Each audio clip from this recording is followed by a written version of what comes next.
Welcome back to Behind the Print podcast, where we feature industry leaders and uncover the creative minds and their secrets within the world of professional printing. Our mission is to provide you with actionable, inspiring resources that elevate your business projects and accelerate your journey to excellence in profit and print. Today's episode is Building Strong Foundations with DecoCrete Supply, and we have a special one lined up today. We are joined with Jeff Hershberger. How's it going? Good, how are you today? I'm great. How about yourself? I'm doing really well.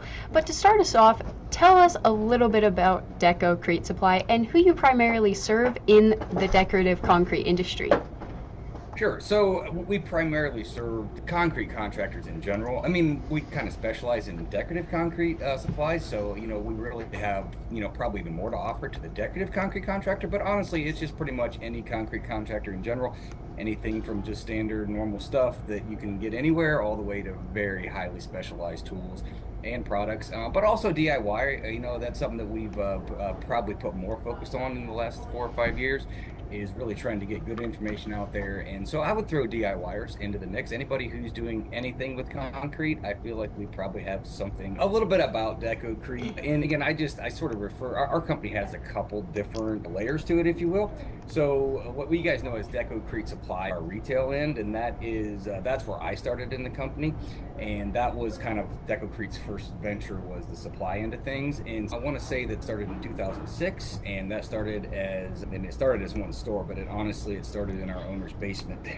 And I was actually a customer at the time, because I was working for another concrete contractor. And so it was funny that, we definitely come from very humble beginnings, as in the old days of DecoCrete Supply, you would go to the owner's basement and you'd put your order in, and then you'd drive like 2 miles down the road to his dad's shop, which is where he kept all the supplies at. And so it was a very, very literally started in a basement.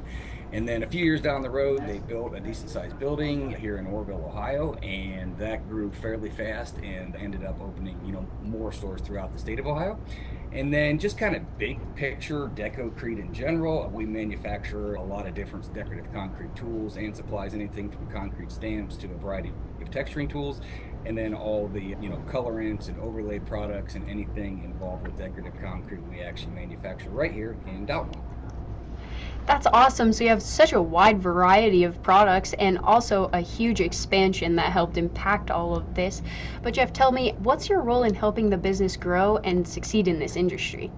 I serve a few other purposes in the company.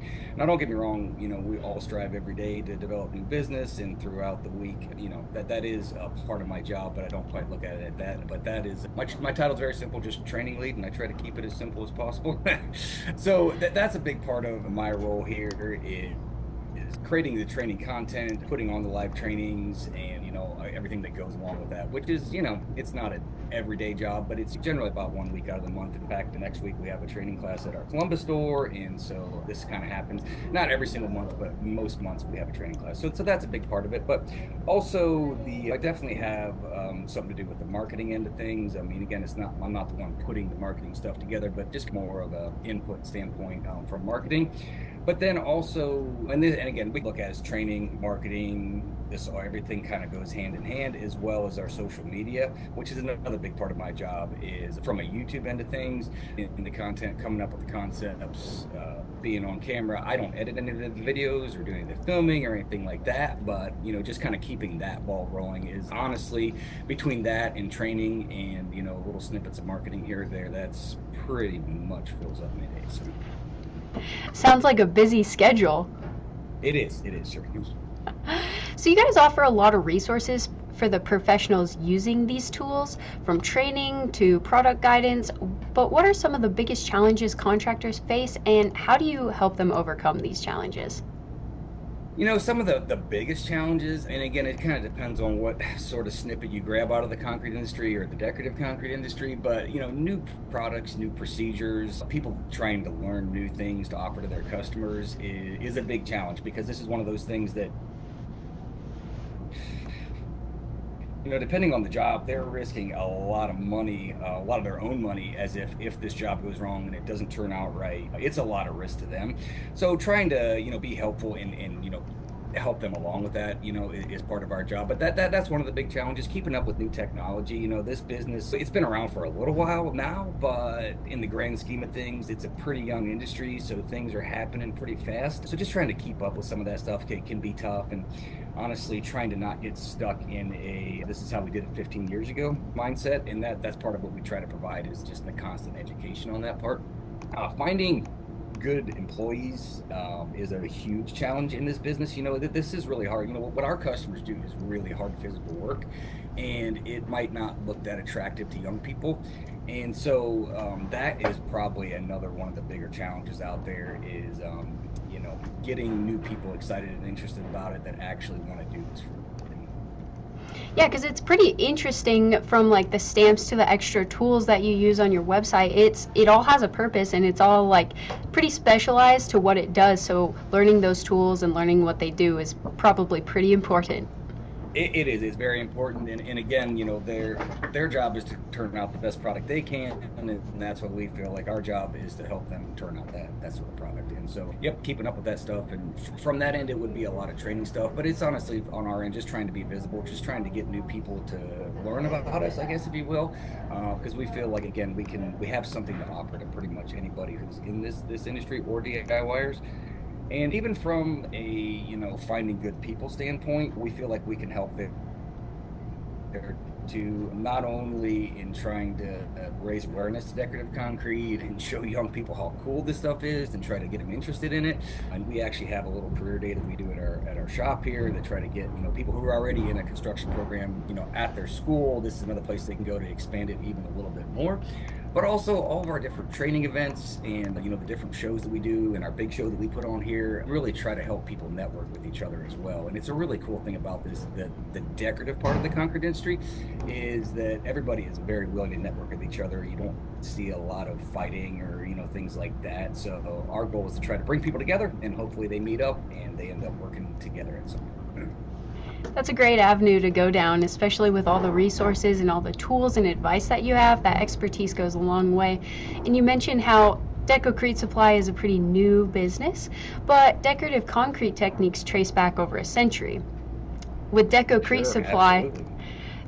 You guys have significantly contributed to the decorative concrete industry, I'd say, through education, innovation. That's just amazing. Well, thank you. So GFRC has been making waves in the industry, especially with countertops recently. Could you explain to our listeners what fiberglass reinforcement actually is, and what makes it such a game changer? Sure. So, and a lot of people have a misconception about it. In fact, we got some questions online a couple days ago from a DIYer, and they said that their concrete was GFRC, and so it wasn't real concrete, and that is a misconception. It is real concrete. It's just a different kind of concrete. But the actual glass fiber part of it is something that, and I mean, it's not just the glass fiber, it's also the actual mix design itself. But you add those two things together, you can pour the concrete really, really thin and still have it to be really, really strong. And so not only does that allow you to create pieces that weigh nearly a third or maybe even less than a third of a traditional concrete pour would be, which opens up a ton of new opportunities. And now you can make bigger pieces, and you can, again, in the old days of concrete countertops, it's like you either had to pour it right where it was going to go, or you had to make it in fairly small pieces in order to be able to get it there.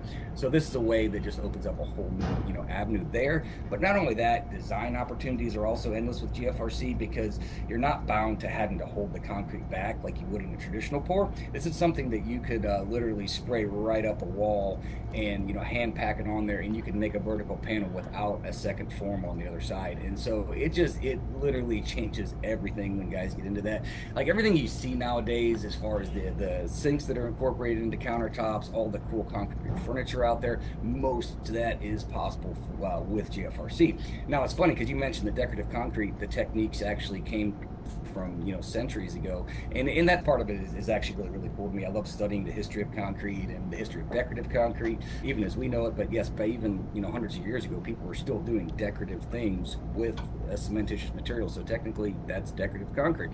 But GFRC is kind of the same way, even though in our business it's a little bit newer, maybe the last 20 years or so that people have been really utilizing it. but it's been around for a long time too. In fact, a lot of building facades that you see, in downtown, a lot of those things were created out of GFRC, and it was a way to actually create a big piece of concrete that looks like it's really thick, but then be able to tilt it up and fasten it to the side of the building. So a lot of the rock work you see at zoos and amusement park, a lot of that stuff is all, it might not look like it and it looks different than countertops, but it all starts with GFRC. That's so interesting, so cool. Man, I'm gonna have to really look into that because that could be a deep dive that goes on for hours for me.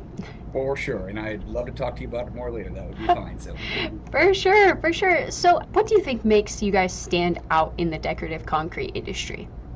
I think one of the biggest things we're coming into right now is the DecoCrete is now big enough to serve people's needs, as in we manufacture our own products, we have our own stores to sell the products, as well as selling through distribution throughout the country. We're big enough to get you what you need, but we're still small enough to care about your every need. And not only that, we're still small enough to offer one-on-one support. And most of the people who work here in the sales department, they all have cell phones that their customers can get straight to them. I still have a lot of customers. I haven't done sales for quite a few years, but there's still a lot of customers that call me, and we're always here to answer the phone, and we're just able to offer that one-on-one support. It's like a lot of companies, especially nowadays, they try to hide their phone number on their website. They don't want phone calls. We want the phone calls. We want to talk to you guys. So please give us a call. We've had to actually, for us, we love talking to people on the phone. That's our job. We've had to adapt to communicating through email and online messaging and stuff, because that's what a lot of the younger people want to do. But I guess that would be one of the first things, is that we're big enough to get you what you need.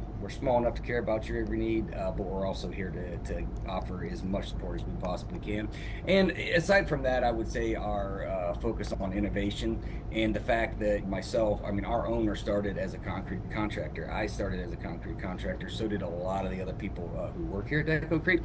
So we're able to, offer support through the eyes of someone who's sort of been in their shoes, if you will. And so I'm not saying we're the only place like that, but as decorative supply stores go around the country, that's becoming a hard thing to find nowadays. Yeah, and personalization when it comes to talking to customers one on one, or getting your phone answered one on one when you're calling into a company, is really rare nowadays. When you call, it's usually a automation or like just something that's you don't even want to waste your time on. So talking to a real person, I bet, goes a long way.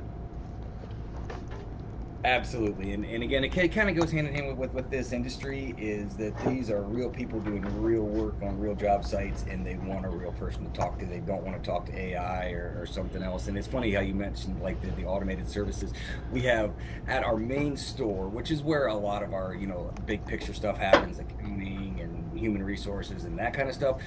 There is a very slight menu at that store, and very simple, as in it's one touch away from getting the person you want. So we kind of had to do that there, but all of the rest of our stores and our plant, there is no answering service. There is nothing automated. It is someone who's picking up the phone and saying it. That's amazing, and we believe in that too over here, so we're right there with you. So, can you share a time when a customer or contractor used your products in a way that was just truly inspiring or made a major impact?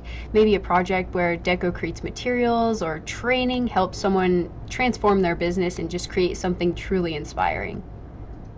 Sure, and that's honestly, I could go on for hours about that question, because it kind of happens every day to a degree. Because, and again, part of my job is our social media, so I see a lot of what our customers are doing out there, and it's quite incredible what they're able to create.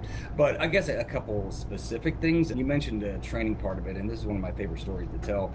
And this is going back a few years now, but it was actually during early parts of COVID.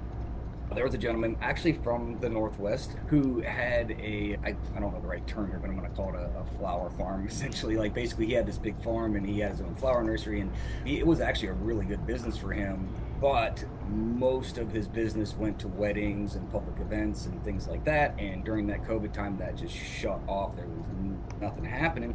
So he kind of had to decide, like, I need to do something different. And he eventually ended up finding us online. Somehow somebody from Oregon found us online in Ohio. And, our social media wasn't even as strong at that time as it is now. And he decided, and I don't know the actual reason he decided putting on decorative concrete, but he decided he wanted to come to one of our classes and learn how to stamp concrete.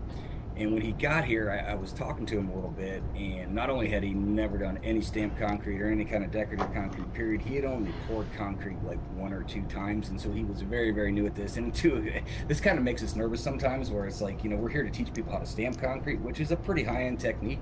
And this guy hasn't even poured concrete yet, and that can be nerve-wracking. And so at any rate, we could tell he was pretty determined, and he went through our class and he loved it and everything went well. And he went home and he started doing some jobs, and I talked to him on the phone a time or two, and everything seemed to be going great. And that was at our introductory to stamp concrete class, and that was in the springtime. He came back in the fall to our advanced stamped concrete class, and this is where you learn how to do borders and fire pits and really crazy looking steps and all the really, really high-end stuff. And normally people that come to this class have been doing this for a few years before they come to that advanced class. And so anyways, he came there to that. And again, after I was talking to him, I was like, man, this guy is actually like doing a lot of stamped concrete at home. Like, this isn't just a hobby for him. And then literally like a month after that class, he posted some photos online of some jobs that he had did. And I'll be honest, I was blown away. I had never seen anybody who had been not only stamping concrete, but just pouring concrete for less than a year and turning out jobs that were just absolutely amazing. And I will say that was exactly what your question was. That's how I felt that when I first seen those photos. I was like, wow, that is incredible. I didn't expect that, but good for him.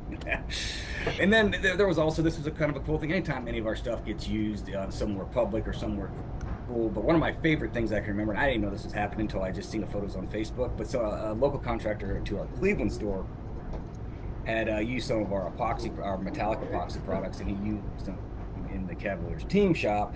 And so that was cool. I've been a big Cavs fan my entire life, and it's actually not there anymore. They've been through a few renovations even since then, but it was cool seeing our epoxy on the Cavaliers team shops. That's awesome. And that first story, wow, you just changed his whole life. Like, he had this whole other path he was going down, his whole other thing he was doing. And then he's like, I'm going to do concrete. I'm going to have these guys help me, and I'm going to learn it. Like, what a passion and just motivational drive he has. Let's go. Absolutely. And it motivates me. And, it's stuff like that. Just that's why we do this. For sure. Makes it all worthwhile. So tell me a little bit about your conventions. Yeah, so our big one for the year, which just happened a few weeks ago, it's called the Decorative Concrete Expo, and this is something that this was actually our 10th year. What was the 2025 show? So it started in 2015, and this started, again, like everything else at DecoCrete, it started very small scale. Let's try something. Let's figure out the best way to do this. And the first couple of years, although they did well, we were kind of surprised, honestly, the first year how many people showed up to it. And we actually sold a lot of stuff. It was a really good sales day for us the first year. And so, we decided to keep building on it, and it's sort of become, really one of the premier decorative concrete events in the country. And there was a show that was pretty prevalent throughout, like from 2010 to 2018, that was yearly, exclusive to decorative concrete, and that hasn't happened, I want to say, since 2018. So we felt like there was a need there to create something where all the decorative concrete guys in the country, or we've even had people from out of the country show up, but a place where everybody can show up and mingle and learn new stuff and see all the new products for the year and network with each other. Literally, there's 4 or 5 of us that are on our expo team, and we're already meeting about next year's show. And for a few of those people in that group, it's almost a full-time, like for 6 months, it's almost a full-time job. So that's kind of our big thing. And then we have our training classes that we do throughout the year, and we don't have an exact amount, but it usually ends up being between 8 to 10 training classes per year. And those are, we try to keep those fairly small. We cap those at 20 attendees, as in we don't want to lose the one-on-one interaction we want to have. In fact, even a 20-person class, we may have an extra instructor come in because we want that one-on-one training feel. So those are smaller, but they happen quite a bit. And then we definitely go to the World of Concrete every year, which is the big concrete convention, not just decorative concrete. In fact, it's funny because we live, breathe, and sleep decorative concrete, but then you go to the World of Concrete and you realize that decorative concrete is about this big of the total industry. That's kind of a big deal for us, so that's another thing that we do yearly. And then we have a couple random little pop-up events, and like I said, our career day that we do as far as trying to introduce young people, and then customer appreciation days, just things that, a lot of businesses do. That's really cool to hear. And you said how everybody comes and mingles and talks about their business with each other. So it's a really supportive community, the concrete industry is, where they can just kind of share their ideas, their experiences, what's worked, what's not worked, and just move on from there. Absolutely. And everybody in that business is so great. You get into certain pockets of the big picture concrete industry, it's like, man, these guys are fighting over pennies on a job. Where when decorative concrete is completely different, and like I said, it's very seldom that you see anybody butting heads, and so it's incredible to see these people come together, and then you see them like a year later, and they're friends now, and knowing that they met at DecoCrete for the first time, I get a lot out of that. That's so awesome. So, can you share some major milestones that have defined DecoCrete Supply? Sure. So on the supply side, it would be opening up new stores, which that's a pretty big undertaking for us. And so when I first started working for the owners here at DecoCrete in 2010, and I actually was hired in as a concrete contractor. I was actually pouring concrete in the field every day for the first couple of years. But I moved over to the DecoCrete Supply side in 2012, and that was also the year that we opened our Columbus store. So it's funny because where I'm at right now in Dalton, Ohio, is an incredibly small town, and our main store, our first store, is just a few miles up the road.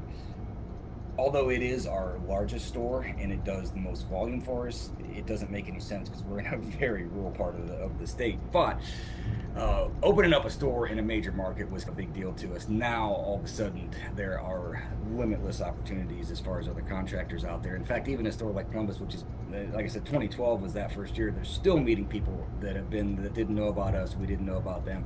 And then in 2015, we opened up a store in Cleveland, Ohio, so another major market. And then I'm gonna get the year wrong, but it was somewhere maybe in 21 or 22-ish. We opened up a store in Cincinnati. So we have 4 stores in Ohio, but those major market stores were kind of big milestones for us, getting those up and running.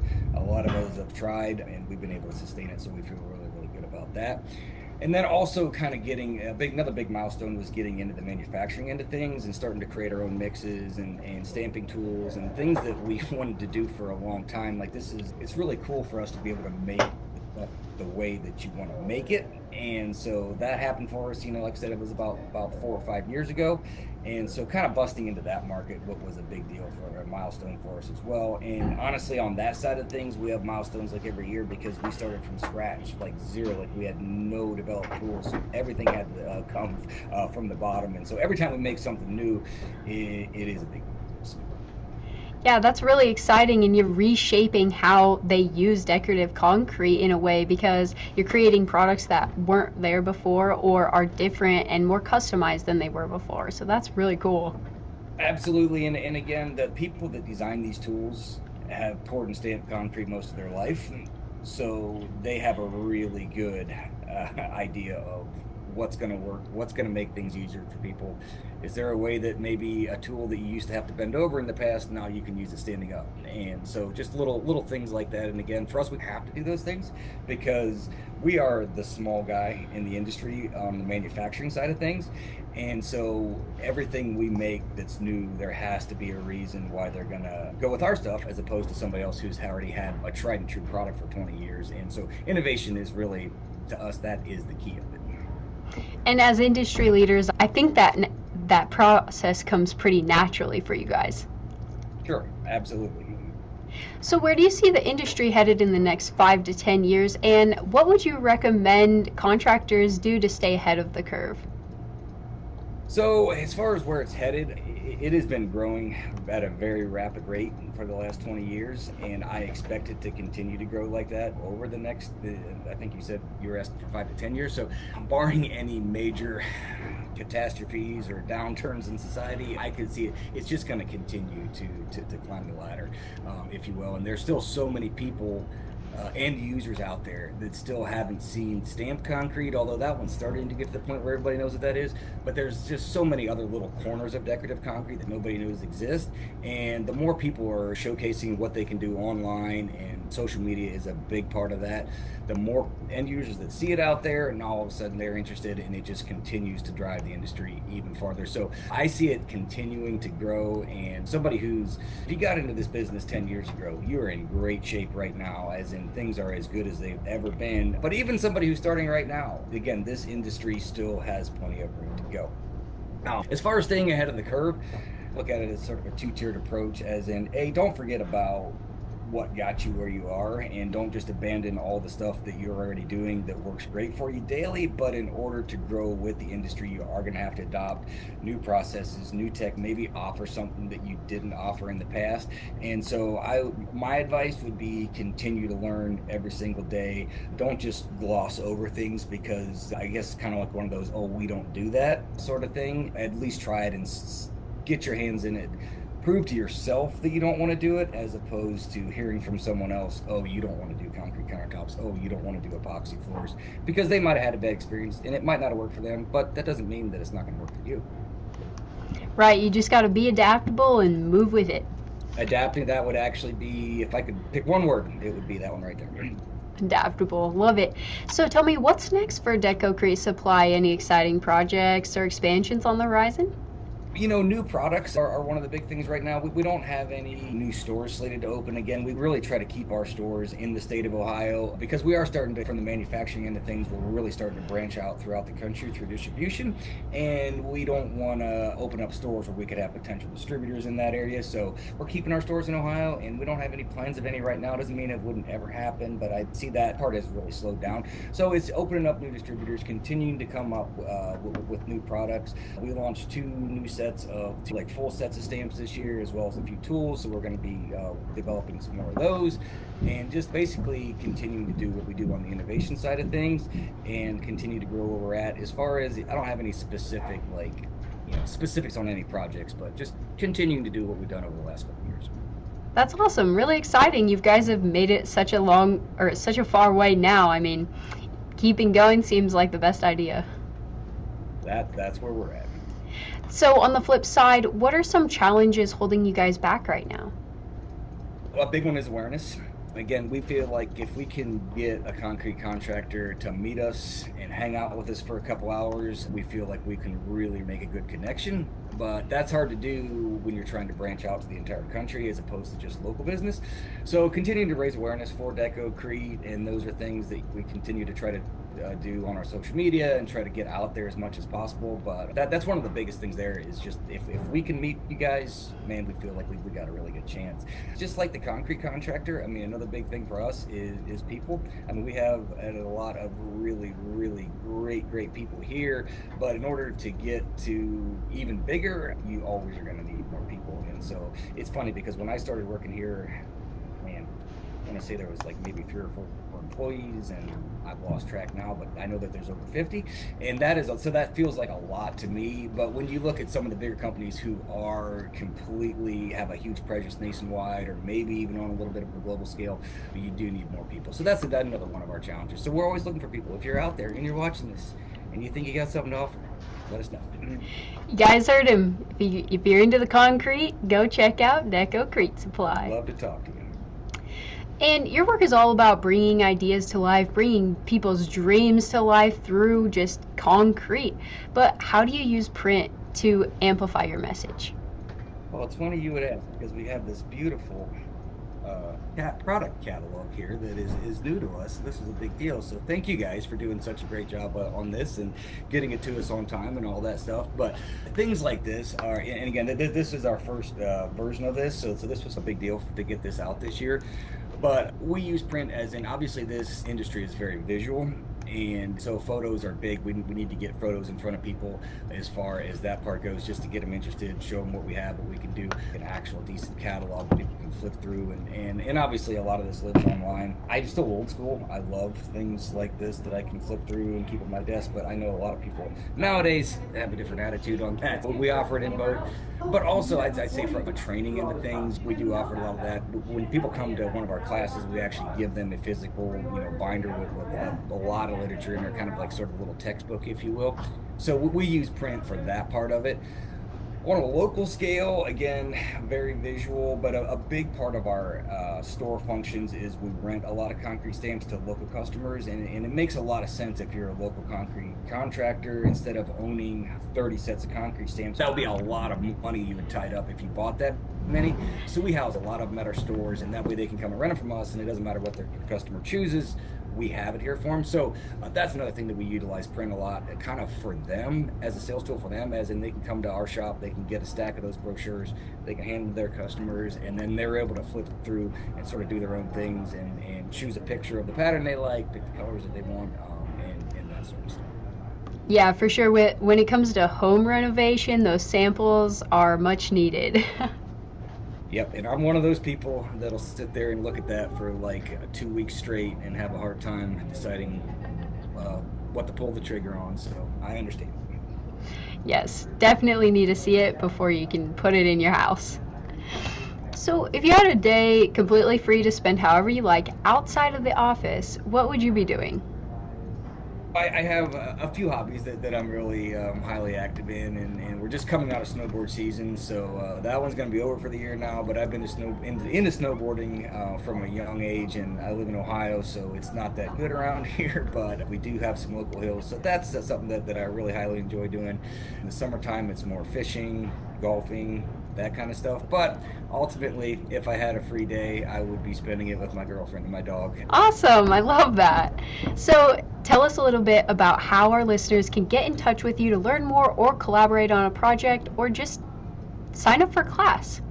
Sure. As far as signing up for class, let's start right there. Our main website, and this has our online store as well as all of our local store information, is deco-cretesupply.com. And that's the website we've had forever, and that's where all our training classes are hosted. If you're interested on more things from more of a manufacturing level, we've got DecoCrete.com now. No dash, no nothing, just DecoCrete.com. So you can go there. On the social media end of things, DecoCrete TV on YouTube, and then just DecoCrete on Facebook. Look for the blue check mark, and you'll know it's the right one. You know what? TikTok is also DecoCrete TV. But if you go to our Facebook page, all of the rest of our links are there as well. All right, well, you guys heard them. Don't forget to check them out. But that is a wrap on another episode of Behind the Print podcast. Thanks to our listeners for joining us as we have explored the artistry and innovation of the printing world. Remember, having a strong vision, using tools like print to amplify your message, and building the right strategy will make your brand stand out from the crowd. If you've enjoyed today's episode, be sure to stop by printingcenterusa.com and get a free sample pack to share with your fellow business enthusiasts. Until then, keep those creative sparks flying, and remember, there's always more to discover behind the print.